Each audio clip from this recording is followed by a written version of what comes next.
When you had the Penguins and Crosby, you lost a star player and had to address the dressing room. What happens when you lose a guy like Dustin Byfuglien? Oh, I don't think you wave the red flag and sound sirens and say, hey, we lost a big guy. We lost 30 minutes. We lost 42 points and 15 goals.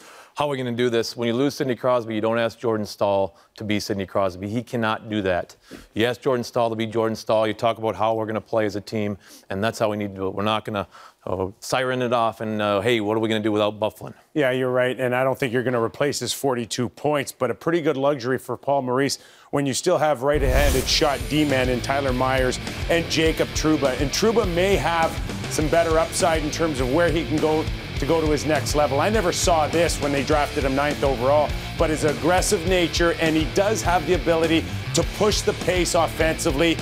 So not quite as big as loss as you'd probably think. I think Winnipeg has a chance to still be competitive, much like Calgary has with the loss of Giordano. Now, up front, it might get a little trickier because Little is out. So what happens?